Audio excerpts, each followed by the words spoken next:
Ma ogtahay in waxa aad hadda u malaynayso inay yihiin cunto caafimaad leh ay dhab ahaantii u shaqaynayaan sida sun tartiib tartiib u dilaysa xubnahaaga gudaha?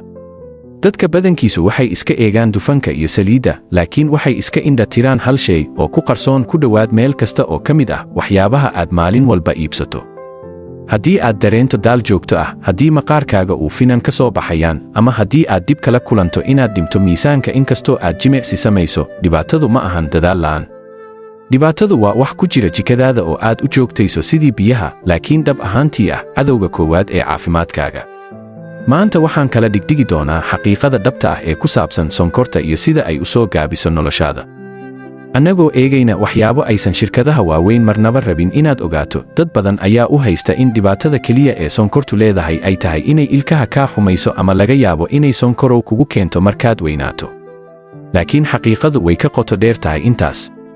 Waxaan halkan u joognaa inaan ka hadalno wax dhab ah oo qof walba saamaynaya, hadday tahay dhalinyaro ama dad waaweyn.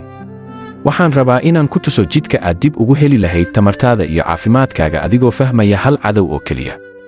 Ma dhihi doono erayo dhaqaatiir oo adag ee waxaan kuu sharxi doonaa sida aan saaxiibkay ugu sharxi lahaa si aad u fahanto waxa dhabta ah ee ka dhex dhacaya jirkaaga marka aad qaado qaandada sonkorta ah ama aad cabto dhalada soodhada ah. Dhibaatada ugu weyn ee maanta na haysata waa mid aad u culus. Adduunka aan ku noolnahay waxaana looga dhigay sonkorta wax aan laga baxsan karin. Waxay ku jirtaa rootiga aad cunto, suugada aad isticmaasho, xataa caanaha carruurta loogu talagalay. Shirkadaha cuntada soo saara waxay og yihiin hal shay: sonkortu waxay maskaxdaada ka kicisaa meel la yiraahdo pleasure center, waana isla meesha ay kiciyaan maandooriyaasha halista ah. Mar kasta oo aad wax macaan cunto, maskaxdaadu waxay soo daynaysaa dopamine, taas oo ku dareensiinaysa farxad ku meel gaar ah. Laakiin halkan ayay dhibaatadu ka bilaabataa. Markii farxaddaas yar ay dhammaato, jirkaaga wuxuu rabaa wax kale oo ka badan kii hore. Waa goob wareeg ah oo aan dhammaad lahayn. Waxaad u malaynaysaa inaad gaajaysan tahay, laakiin dhab ahaantii maskaxdaada ayaa laga adkaaday.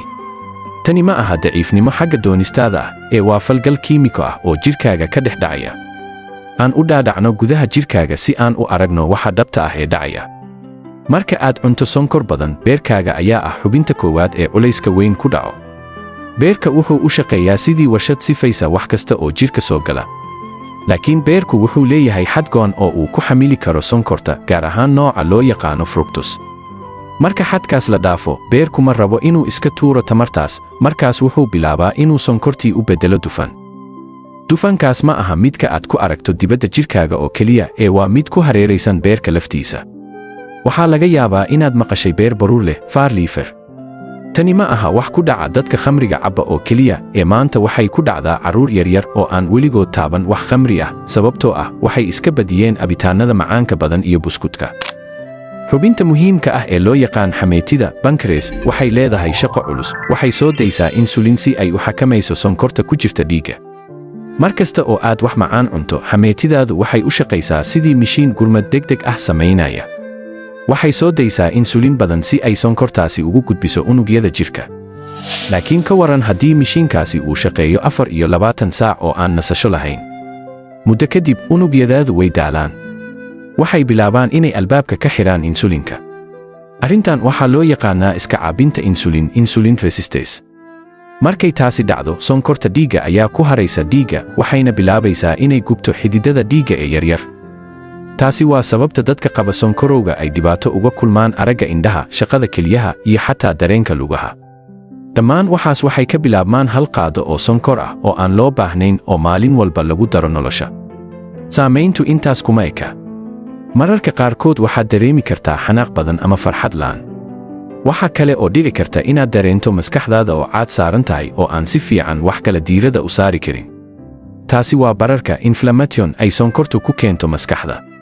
Sonkortu waxay daciifisaa awoodda maskaxda ee waxbarashada iyo xasuusta. Waxaa jira cilmibaarisyo sheegaya in cudurka xasuusta lumiya ee Alzheimer loogu yeero sonkorowga nooca 3. Sababtoo ah wuxuu si toos ah ula xiriiraa sida maskaxdu u isticmaasho sonkorta. Marka aad u malaynayso inaad cunayso nacnac yar, dhab ahaantii waxaad daawacaysaa mustaqbalka xasuustaada.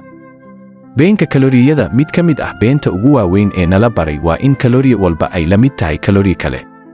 taas macnaheedu waa haddii aad cunto 100 kalooriya oo ka yimid xabbad tufaax ah iyo 100 kalooriya oo ka yimid xabbad shukulaato ah inay isku mid yihiin. Tani waa been weyn.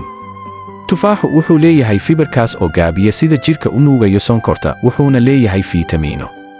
Shukulaatadu waa sonkor saafi ah oo dhiiggaaga ku qarxaysa hal mar. Fiberku waa badbaadada beerkaaga. Markaad cabto casiirka la soo tuujiyey ee dukaamada yaala, waxaad iska tuurtay fiberkii, waxaadna cabaysaa sonkor saafi ah. Waa mid ka mid ah qaladaadka ugu xun ee aan samayno annagoo u malaynayna inaan wax caafimaad leh samaynayno. Muuqaalka dibadda qof walba wuxuu rabaa maqaar qurux badan oo dhalaalaya. Laakiin sonkortu waxay keentaa wax la yiraahdo glycation. Tani waa marka sonkortu ku dhegto collagenka maqaarka. Collagenku waa waxa maqaarka ka dhiga mid adag oo dhalinyaro u eg. Marka sonkortu burburiso collagenka, maqaarka wuxuu bilaabaa inuu duuduumo si ka dhaqso badan sidii loogu talagalay. Waxaad iibsataa kiriimo qaali ah, laakiin dhibaatadu waxay ka timid gudaha jikadaada. Sidoo kale, finanka wejiga ka soo baxa badankood waxay xiriir toos ah la leeyihiin kor u kaca insulinka ee ka dhasha sonkorta. Joojinta sonkorta. Haddii aad go'aansato inaad maanta joojiso sonkorta, maalmaha ugu horreeya waxay noqon doonaan kuwo adag. Waxaad dareemi doontaa madax xanuun, xanaaq iyo tamar darro. Tani waa calaamad muujinaysa in jirkaagu ku jiro ka bixid maandooriye withdrawal. Jirkaagu wuxuu bartay inuu tamar ka helo sonkorta oo keliya, wuxuuna iloobay sida loo gubo dufanka kaydsan. Laakiin haddii aad dhaafto 3 maalin ee ugu horreysa, mucjiso ayaa dhacaysa, tamartaada ayaa bilaabaysa inay isdheelitirto. Ma dareemi doontid daal lama filaan ah ama hurdo ku timaada galabtii. Maskaxdaada ayaa furmaya, indhahana waxay noqonayaan kuwa cad oo ifaya.